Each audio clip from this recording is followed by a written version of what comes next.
Why do you hate Liverpool? You don't hide your feelings when reporting the negative side. There's no way you'd sort of throw just a brand new young player into the team in such an important role.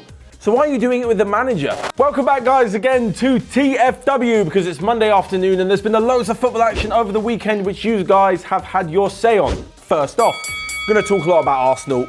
Pasha the Great has said, do you think Freddie Ljungberg is going to do good at Arsenal following a 2-2 draw against Norwich? Joe Mama has also said, should Freddie Ljungberg stay? Should they go for another manager? He said he'd like to be given the chance. First off, obviously, he'd love to be given the chance. He's a new coach coming through and he gets to manage one of the biggest teams in England. Of course he'd love it. Is he actually going to stay? I'm not entirely sure what the Arsenal board, or what any board at the moment, is seeing in hiring a former player who's starting out in their managerial career. There's no way you'd throw... Like, you may be throwing a youngster out of necessity, but there's no way you'd sort of throw just a brand new young player into the team in such an important role. So why are you doing it with the manager? This whole nonsense of, oh, he knows the club. Big whoop. Loads of players know the club. You're not hiring all of them back. For me, it seems like, yes, it could be a good stopgap. Freddie Ljungberg could take good experience from the next few weeks. But Arsenal have to go for someone experienced. They have to go for an actual manager if they want someone to turn things around. You can't just keep Freddie Ljungberg, and it keeps a lingering of the Emery sort of ruling at Arsenal. And he's not going to change anything too much. I really feel like Arsenal needs someone who's going to come in and say, this is how I play football, right? Here's my CV with a proven track record of winning, and this is what I'm going to do to turn the Arsenal team around. You can't really have a manager who's going to come in and say, well, you know, I'm still learning, so we'll see what happens. We'll see what happens isn't going to get Arsenal back into the top 4. Like, it needs to be far better than that. And Spurs made a good move with Mourinho, right? If Ole Gunnar Solskjaer goes at Man United, they'll probably bring in Pochettino or someone quite big, like a big name. That needs to happen. When has sticking with a caretaker ever worked for longer than like 4 months? It never has. It sounds harsh for Ljungberg, because I'm sure he'll get experience elsewhere and be a good coach.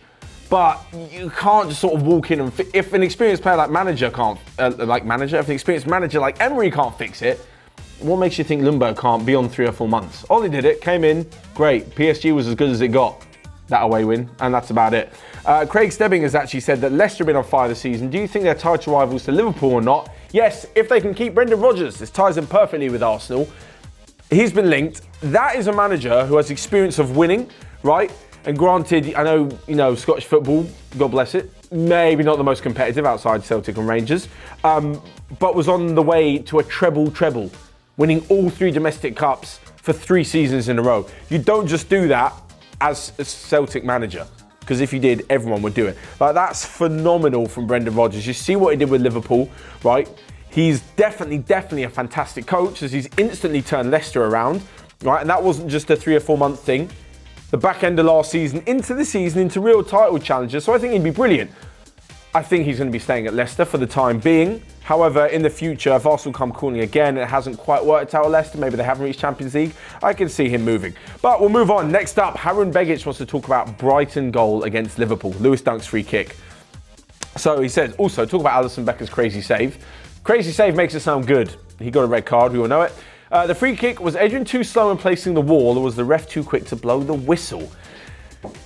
Honestly, I saw this blowing up on Twitter. So, Adrian wasn't necessarily slow in placing the wall. There's no slow or quick way to do it. Like, until the referee's blown the whistle, set up your wall. The one side of it was, it looks like Lewis Dunk spoke to the ref quickly and said, quickly blow the whistle because I'm going to take it. If he said that, it's a bit harsh for the ref to be like, oh yeah, go on then. There's a bit of poor gamesmanship there. On the flip side though, referees do always do that.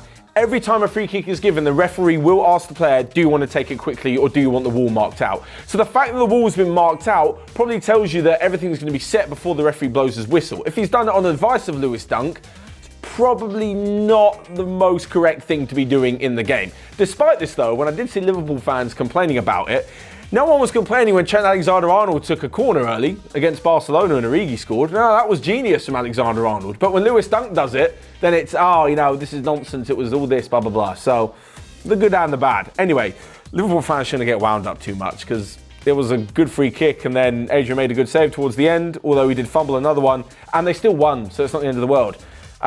That's me being kind of open on both sides of Liverpool. But let me know what you guys think, because apparently Azima Alex thinks, why do you hate Liverpool? You don't hide your feelings when reporting the negative side. I don't hide my feelings when I'm reporting the positive side either. And I will always say, regardless of Liverpool, whoever I'm talking about, if there's something that's obvious that needs to be said from my opinion, I'll say it, regardless whether it's positive or negative. And no, for the record, I do not hate Liverpool. So you're obviously just taking too much offence. Maybe I said, Van Dijk or Mane did a bad pass and you've probably gone absolutely mad and blown it out of proportion. Anyway, we'll move on. CIRO Immobile is what Zachary Crystal wants to talk about. Will Immobile leave after most underrated player right now? Maybe he's saying as the most underrated player. He has 17 goals in 14 games, which is incredible for Serie A. It is. And if so, where should he go? He's unbelievable, Immobile, only in Serie A. This is the problem. I'm not sure. He's 29. He's going to be 30 in February. I'm not overly sure that any team outside of Italy is going to take that gamble on him, especially not for big money. This is where there's a massive difference in what the club values him at and what the Bayern club values him at. So the reason I say this, when he went to Dortmund and Sevilla, right outside of Italy, it was terrible. So much so that he moved back. As I say, at 30 years old, his resale value is going to make it like pointless to go and buy him for a huge amount of money. Sounds like a kind of really money-driven thing to say. This is football 2019, almost 2020 we're talking about. That definitely plays on a manager, even a chairman and a club's minds. And when you buy someone, you're going to have to sell them on eventually. So with CIRO Immobile being 30, I'm not so sure.